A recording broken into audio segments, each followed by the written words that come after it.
For 5,000 years, a belief in a harmonious energy that flows through the universe has been at the center of Chinese civilization. In Taoist belief, this balance is known as the Way. In search of a higher spiritual consciousness, Buddha channeled the Way through acts of compassion towards all living beings. Despite the Great Wall stretching over 5,000 miles, a series of imperial forces came from the sea to overthrow the empire.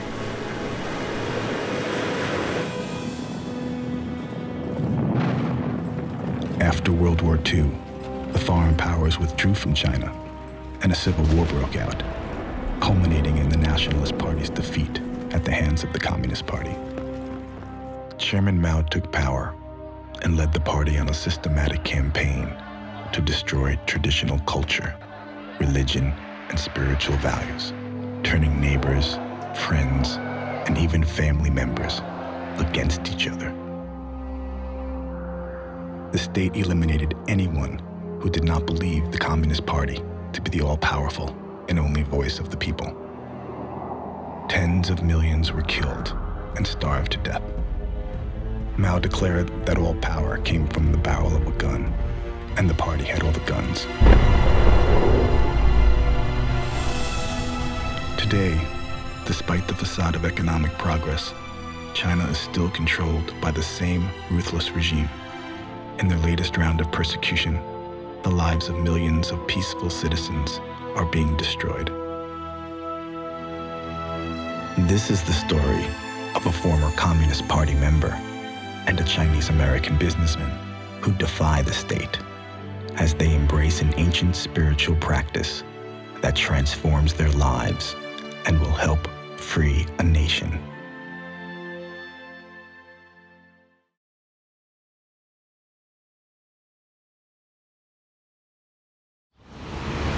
It would be hard to find a more apt location for the first ever free speech film festival.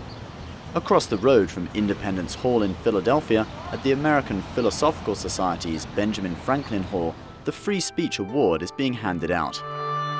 The winner, Free China, The Courage to Believe, a film by Michael Perlman, co-produced by NTD Television and World to Be Productions. Festival founder Margaret Chu Barringer says Free China was a clear winner. This year's Free Speech Award-winning film was created by two superb young filmmakers based upon a book written by one young woman who had the courage to say no to both government and corporate fascism. There is no way towards peace, the Quakers say. Peace is the way. I hope this film changes our world. This is the story. It follows the story of two practitioners of the Falun Gong meditation discipline, who along with tens of millions of other Falun Gong practitioners have been persecuted for their beliefs in China. When you can tell a story that's a pretty broad story through two intensely compelling characters like Jennifer and Charles, from a filmmaking standpoint, I thought that was really pretty extraordinary. Preceding the awards ceremony, a panel of experts discussed their views on the topic of free speech. Truth can be silenced, but once spoken, it cannot be ignored. Director Michael Perlman says the spirit of the Free Speech Film Festival could not have come at a more crucial time in China's history. There's a real possibility to actually free China. 1.3 billion people can be free. If China allows itself to open up and allow freedom of speech and religion and assembly, they'll become a much stronger nation, both economically, politically, and on the world stage. So, this is really a critical time for the Chinese leadership and the people in China to understand this and to embrace it. And we're just here to give our support for this. This is history in the making now. This spirit also reflects the mission of NTD Television.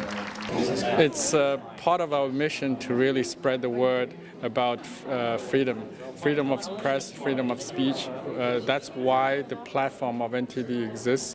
10 years ago I met Jennifer, and she had just escaped China, and she was writing a book, and to be able to tell her story after so many years and get it out and be acknowledged. This is about not just her story, but also those inside China being suppressed. So this is for them. This is the third award the movie has won, and it will continue to tour on the global film festival circuit. Ben Hedges, NTD News, Philadelphia.